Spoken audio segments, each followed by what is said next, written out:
idea that is their sort of guiding principle of life, you demolish it, show that it doesn't hold water. And step by step you unearth, by talking with them, what are the fundamental ideas they're operating on. Everybody is. Everybody is a philosopher. Everybody has metaphysics, although they may not know what it is, so they've never examined it. But by this method you bring it out, and you demolish it. And this suddenly, what seemed like a very nice intellectual discussion, turns into sheer murder. People get really anxious. They develop all the trembles and the symptoms of extreme anxiety. And so they finally say to the guru, the teacher, well, heaven's sakes, what do you believe in? Okay, I'm going to do a brief reading here. This is from C.G. Jung, Psychological Reflections by Ilan Jacoby. This is called The World of Values. A gift develops in inverse ratio to the maturation of the personality as a whole, and often one has the impression that a creative personality grows at the expense of the human being. Sometimes, indeed, there is such a discrepancy between the genius and his human qualities that one has to ask oneself whether a little less talent might not have been better. What, after all, is great talent beside moral inferiority? There are not a few gifted persons whose usefulness is paralyzed, not to say perverted, by their human shortcomings. A gift is not an absolute value. Rather, it is such a value only when the rest of the personality keeps pace with it.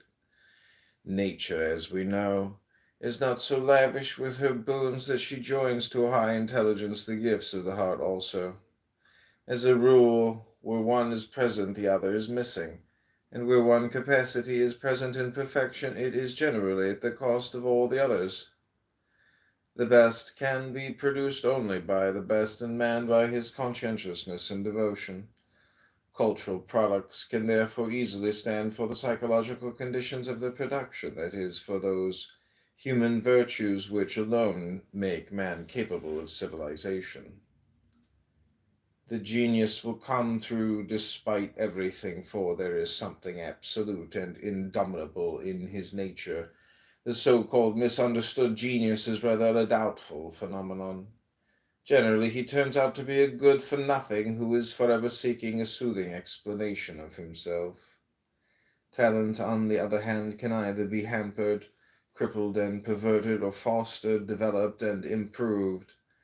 The genius is as rare a bird as the phoenix, an apparition, not to be counted on consciously or unconsciously. Genius is something that by God's grace is there from the start in full strength. But talent is a statistical regularity, and does not always have a dynamism to match. To rush ahead is to invite blows, and if you don't get them from the teacher, you will get them from fate, and generally from both. The gifted child will do well to accustom himself early to the fact that any excellence puts him in an exceptional position, and exposes him to a great many risks, the chief of which is an exaggerated self-confidence. Against this, the only protection is humility and obedience, and even these do not always work. The artist's relative lack of adaptation turns out to his advantage. It enables him to follow his own yearnings far from the beaten path, and to discover what it is that would meet the unconscious needs of his age. Thus, just as the one-sidedness of the individual's conscious attitude is corrected by reactions from the unconscious, so art represents a process of self-regulation in the life of nations and epochs. To be normal is the ideal aimed for the unsuccessful, for all those who are still below the general level of adaptation. But for people of more than average ability, people who never found it difficult to gain successes and to accomplish their share of the world's work, for them the moral compulsion to be nothing but normal signifies the bed of Procrustes, deadly and insupportable boredom, a hell of sterility and hopelessness.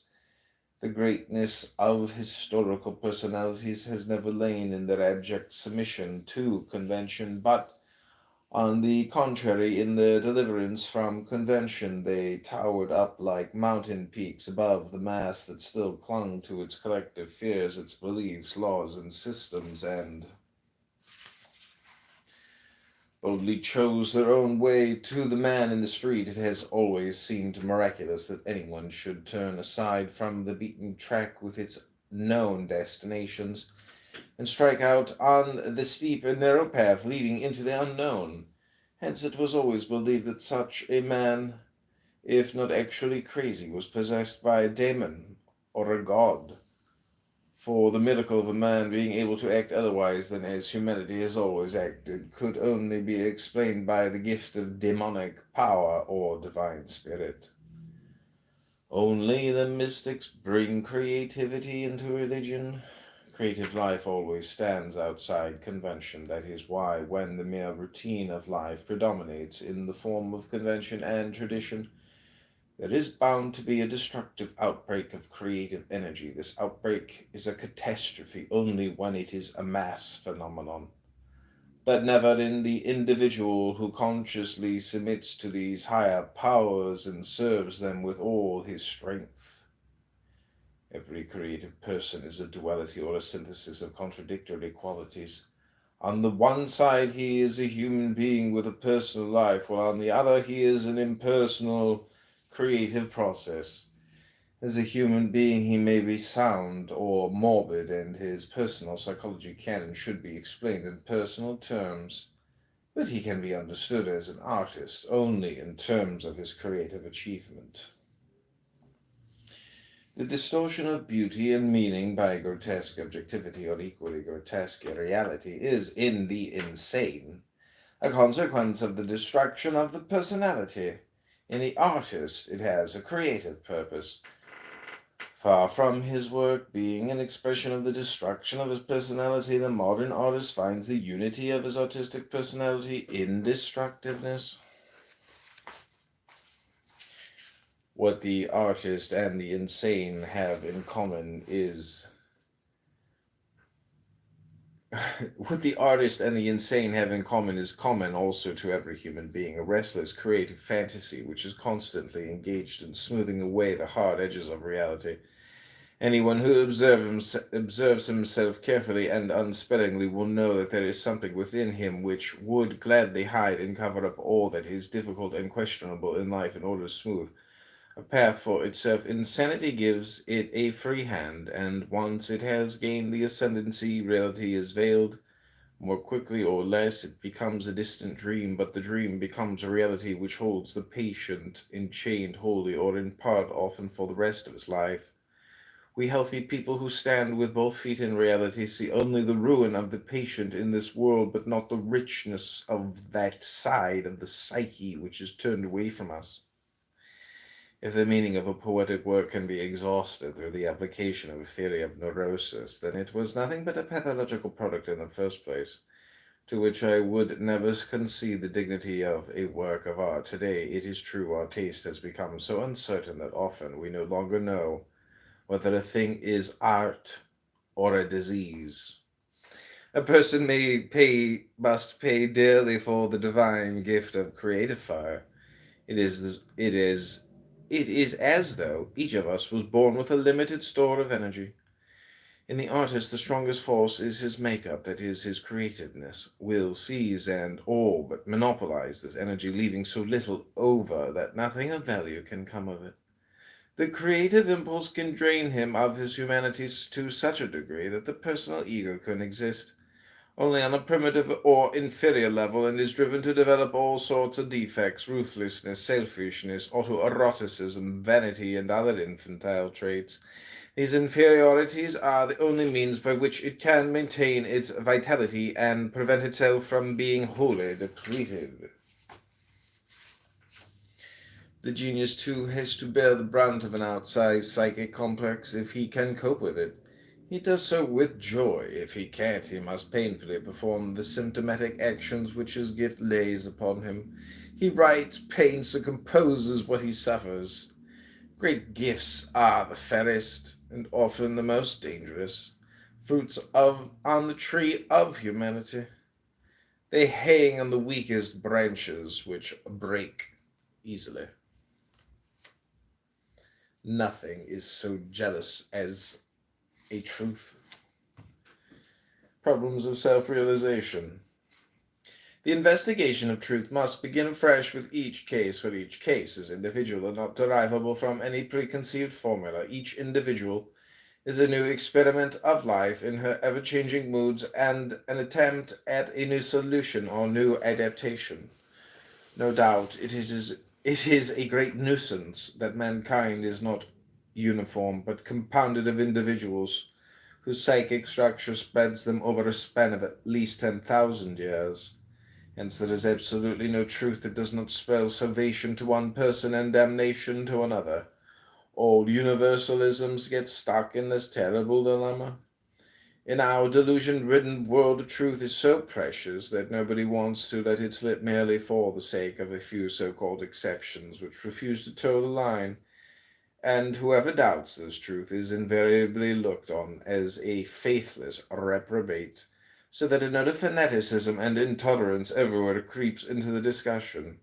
And yet each of us can carry the torch of knowledge but a part of the way until another takes it from him. If only we could understand all this impersonally, could understand that we are not the personal creators of our truths, but only their exponents, mere mouthpieces of the day's psychic needs, then much venom and bitterness might be spared, and we should be able to perceive the profound and superpersonal continuity of the human mind.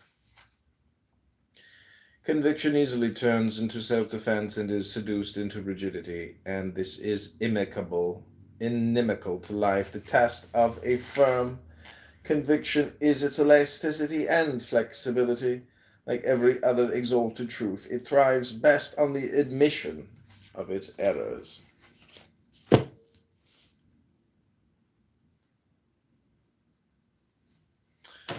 Okay, I'm going to take a reading break and then I'm going to read two other little books. Here we go. And so they finally say to the guru, the teacher, well, heaven's sakes, what do you believe in? He says, I'm not proposing anything. Hasn't set anything up. Well, how do you navigate? How do you exist? This is what's the problem. Because you see, what we're moving from, as I suggested a moment ago, we're moving from a state of affairs where we're accustomed to navigation on land to a state of affairs where we're in the water. And this is very critical for today because the impact of modern science on Western culture has been very similar to this. In Christianity, we sing hymns like How Firm a Foundation and Rock of Ages, Ein fester Burg, a mighty fortress is our God. We've something to stand on. The church's one foundation is Jesus Christ her Lord, you know. This firm thing. All right, suddenly all that disappears or becomes implausible. And we find ourselves swimming or sinking. Now, when you find that you're living in the midst of the universe of relativity, well, there's nothing you could hold on to. You've got to learn how to swim. And to swim, you've got to relax and stop grabbing. So this is what Buddhism does. When it says it's the art of let go, non-attachment. Non-attachment doesn't mean that you lose your appetite for dinner. Annoyingly. It means simply that you stop grabbing. You get rid of stickiness. Stickiness in the sense that, for example, when a wheel has an axle that's too tight and it sticks, you want to loosen it up a bit. You don't want it too loose. You don't want it floppy. Like a lot of people, when you tell them to relax, they become like a limp rag. It's not relaxing. Relaxing is having still tone. He definitely knows white trash. But it's a middle way. He definitely knows white trash. So this is entirely what Buddhism is about. It's about learning. For example, if I may put it in a vivid way, when you were born, you were kicked off a precipice, and there's nothing that can stop you falling. He's back. And although there are a lot of rocks falling with you, with trees growing on them and all sorts of things like that, you can cling to one of those rocks, if you like, as it goes down with you for safety. But it's not safe. Nothing is safe. Everything is falling apart. Everything is in a state of change. And there's no way of stopping it. And when you are really resigned to that, when you really accept that, then there's nothing left to be afraid of. And when there's nothing left to be afraid of, and you've given everything up, and you know that even, a lot of people in religion cling to suffering because they know they are right as long as they hurt. Oh, I bless the good Lord for my boils, for my mental and bodily pains.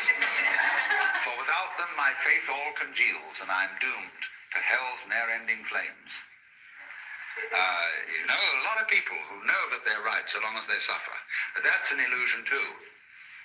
Even suffering offers no security. Even suicide offers no security in Buddhism, you see. There is no security at all. You simply have to face this fact that everything is in flux and go with it. And so the question then is simply how to convince people of this, if anybody wants to be convinced. It's not the sort of thing you shove down people's throats. You don't convert them to this. Because if they don't want to be converted, they won't let go. So Buddhism therefore involves a very special relationship between the questioner and the person to whom the question is addressed, the pupil and the teacher. And now then, Buddhism came to China as early as 60 AD, but didn't at that time make a very great impression. It was not until about the year 400 that a very great Sanskrit scholar by the name of Kumarajiva came and started teaching Chinese scholars Sanskrit. And they worked with him to translate Sanskrit into Chinese. And they translated the Buddhist scriptures. They didn't, of course, do all of that time, because the Buddhist scriptures occupy about as much space as the Encyclopedia Britannica. In fact, a little more. The Indians are great talkers. Well, anyway, they found that when they translate this into Chinese, you had to find equivalent Chinese words for the Sanskrit ideas, and they found these from the Taoist philosophy. Well, slowly then, Indian attitudes began to be modified by Chinese attitudes, because the Chinese read into these translations Taoist meanings. So things got a little altered. Now here came the alteration that is crucial. First of all, in Indian Buddhism, there's very little humor. But Chinese life is full of humor. The greatest philosopher of China, Zhuangzi, is the only philosopher who is, I think, in the whole world, who is profoundly humorous. There's a book in the Modern Library, published by Random House, called The Wisdom of Lao Tzu. And this is translated by Lin Yu Tang. And he includes, along with the translation of Lao Tzu, huge sections of Zhuangzi. And this is absolutely fascinating because of the humor of it. Indian Buddhism had very little humor. Some, yes, but very little. Next, it was all tied up with celibacy, which to the Chinese was absolutely incomprehensible. Because Chinese civilization is rigged around the family to a far greater extent than ours is, which is saying something. And they just couldn't see any point or any wisdom in celibacy. When Buddhism came to China, it still retained a certain element of celibacy. but for different reasons than Hindu. The Chinese way of celibacy is not that sex is naughty, but it's terribly convenient not to have a wife.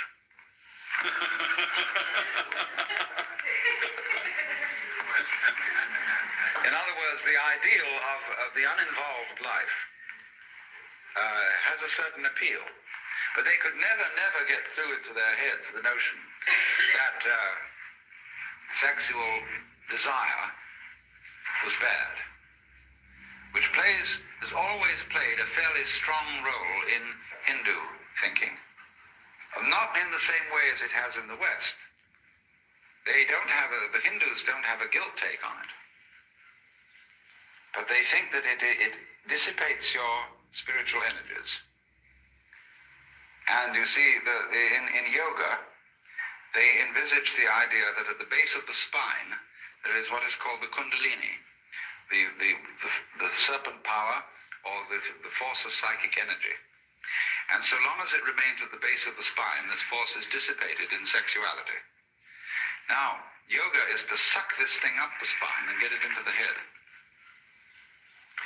And so then you withdraw from the manifestation of this energy, or the dissipation of it, in sexuality, and it's put on a higher level. Only, which end is up.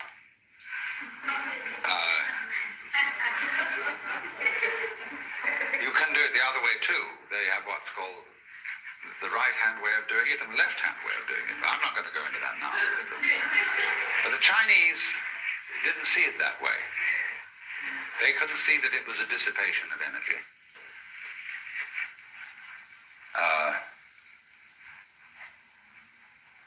So what they wanted to aim at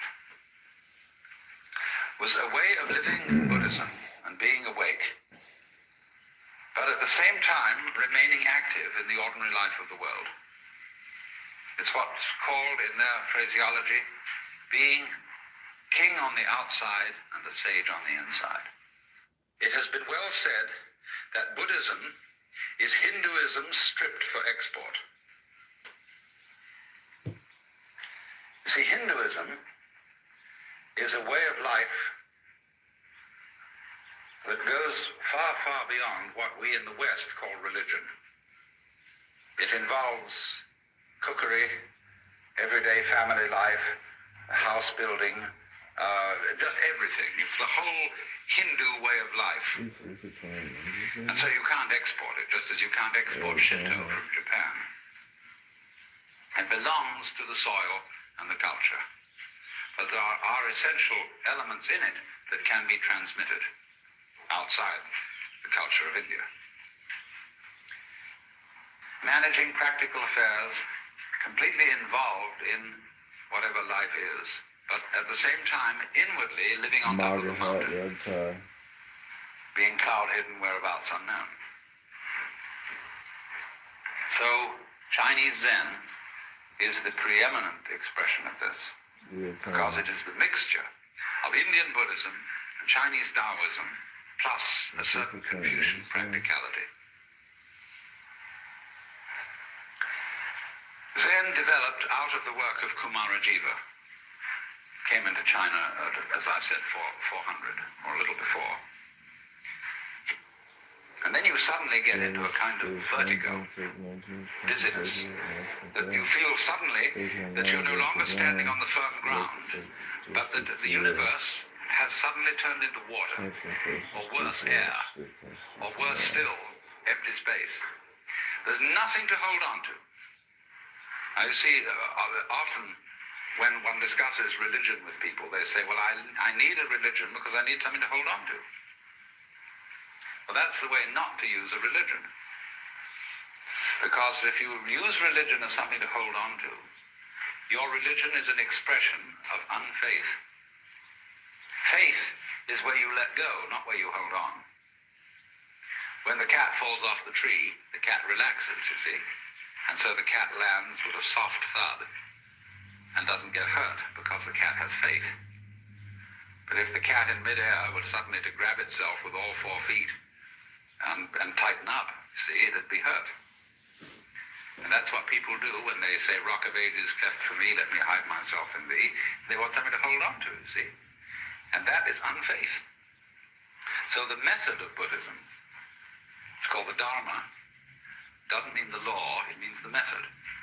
The method is to knock the stuffing out of you, to take away everything to which you cling, to cleanse you completely of all beliefs, all ideas, all concepts of what life is about. So that you are completely let go. Doesn't, as it were, look over your shoulder and wander off to something else. I need your creative support. Somebody who, first of all, he's completely here, and he's so much here that you can't phase him.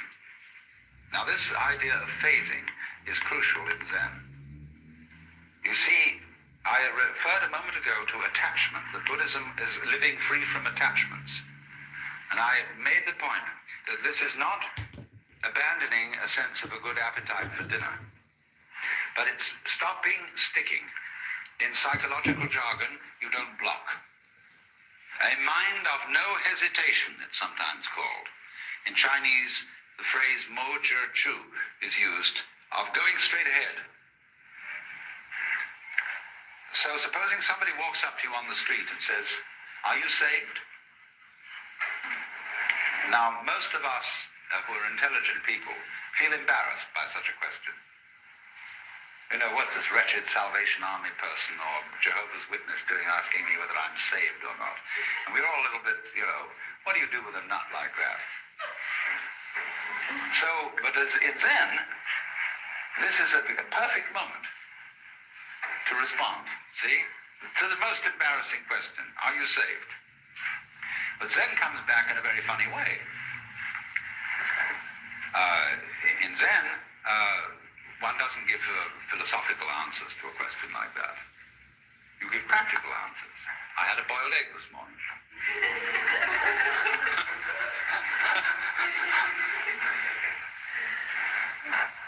Because whenever you are asked about matters sacred, theoretical and philosophical, you answer in terms of things earthy and practical. But then on the other hand, when you are asked about things earthy and practical, you answer in terms of things religious and philosophical. Is dinner ready? You know? Who's asking this question? Who are you? So,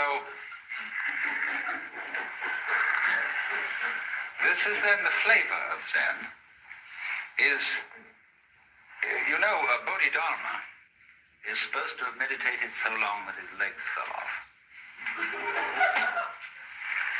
And he's usually drawn this way, something like this anyway.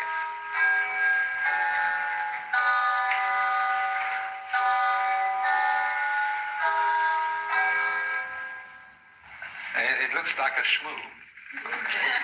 But in Japan, you buy these toys that are darumas. And they are so weighted in here that you can never knock them over. You can bat it on the floor, bat it this way, bat it that way, but it always comes up again. And so the poem says, 7 times down, 8 times up, such is life. So this is the principle of not being phased, not being attached. So to play the game, you can't phase me. Now, this is very important in the art of lifemanship. Fundamental gamesmanship. Because you see, when the Zen monks moved into Kyoto, they took over the best part of town. It's simply fantastic how this happened. The beautiful hills were occupied. Okay, I'm going to read some Aleister Crowley here. I'm going to create 3-minute shorts on YouTube, so I'm going to restart all my YouTubes. And so here's the rest of Alan. By the brigands, who later became the Japanese nobility.